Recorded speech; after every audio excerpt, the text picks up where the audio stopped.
Pakistan border Nadabet ખાતેથી 100 નવીન બસોનું લોકાર્પણ કરાયું।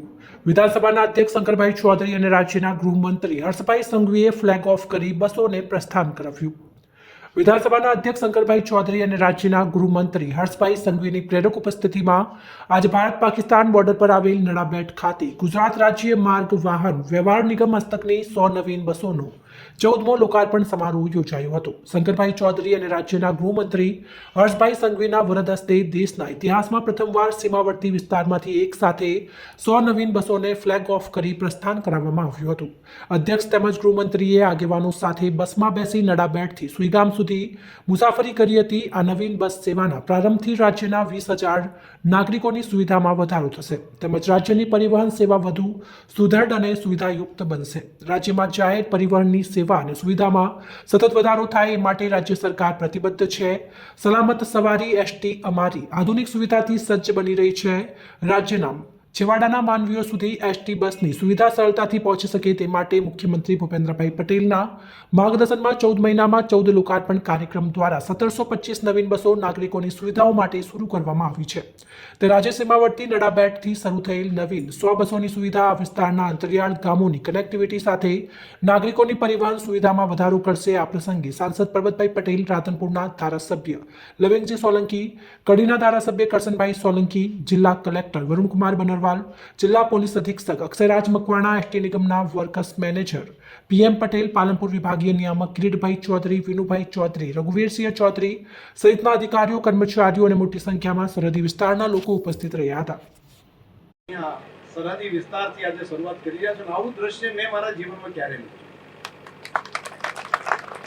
કોઈ મોટા રાજ્યો પણ એક સાથે આવડો મોટો કાર્યક્રમ કરીને આવી નવી નક્કોર બસો સાથે આટલી બસો આમ ઊભી હોય ને આમ દ્રશ્ય જોવા છે ને ત્યારે આપણે લાગનો ફોટો પાડજો એટલે કાલે આપણે બધા સોશિયલ મીડિયામાં એમાં મૂકીએ કે એટલે કોઈ વ્યવસ્થા કરી રાખે। એમાં ચારે બાજુ અફાટ રણ, સરહદી વિસ્તાર અને સીમા ઉપર તમે બસો લાવવા માટેનો આ વિસ્તાર પસંદ કર્યો। એ માટે અમારું ટુરિઝમ તો અહીંયા વધશે। આ સરહદી વિસ્તાર નડાબેટ આવવા માટે, નડેશ્વરી આવવા માટે આ કાર્યક્રમની જેટલાને જાણકારી થશે ત્યારે ખબર પડશે કે આવડો દેશનો મોટો કાર્યક્રમ માન્ય મંત્રીશ્રીએ હિન્દીમાં વાત કરી હતી તો એ આખો દેશ સાંભળતો હશે। એમને લાગશે કે આખો દેશ, ખાલી ગુજરાત નહીં આખો દેશ સાંભળતો હોય અને આખો દેશ સાંભળે ત્યારે ખબર પડે કે આવું પણ એક સ્થાન છે નડાબેટ કરીને।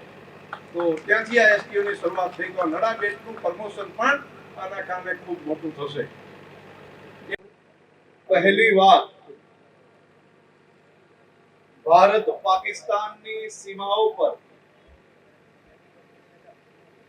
કોઈ રાજ્ય સરકાર દ્વારા એક સાથે 100 નવી બસ અને એ 100 નવી બસ ભારત પાકિસ્તાનની બોર્ડર પરથી ચાલુ કરવાનો અવસર હોય તે દેશમાં પહેલી વાર એ અવસર બની રહ્યો છે ને એ અવસરે આપ સૌના આંગણે આવ્યો અને એ અવસર માટે આપણા ગુજરાત વિધાનસભાના અધ્યક્ષ શ્રી શંકરભાઈ ચૌધરીની ખાસ ભલામણ અને એમનું સૂચન હતું। એમના સૂચન પરથી આજે રાજ્ય સરકારના વાહન વ્યવહાર વિભાગ દ્વારા ગુજરાતની જનતા માટે એક સાથે 100 નવી બસો એટલે કે 100 નવી બસો સુઈગામ નડાબેટ ખાતેથી આજે બનાસકાંઠા જિલ્લાથી શરૂ થવા જઈ રહી છે। 100 બસો એક સાથે ચંદ્રભાઈ પટેલ અને ગૃહમંત્રી અને વાહન વ્યવહાર મંત્રી હર્ષભાઈ સંઘવીનો હું હૃદયથી આભાર માનું છું। આજે પ્રજાજનો માટે ખૂબ ખુશીનો આજે સમય છે કે 100 કરતાં વધારે બસો આ સરહદી વિસ્તાર ભારત પાકિસ્તાનની બોર્ડરના વિસ્તારની અંદરથી ચાલુ થવા જઈ રહી છે। સામાન્ય અને ગરીબ માણસ માટે ખૂબ સુવિધાદાયક આ રહેશે અને સરહદી વિસ્તારમાંથી થતું માઇગ્રેશન એ પણ અટકશે, રિવર્સ માઇગ્રેશન થશે।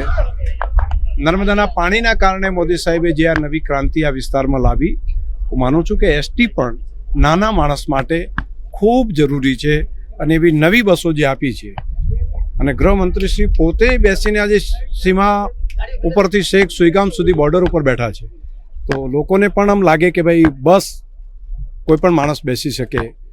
એક પેલી ખખડધજ બસ નથી, નવી ટનાટન બસ છે। ધન્યવાદ।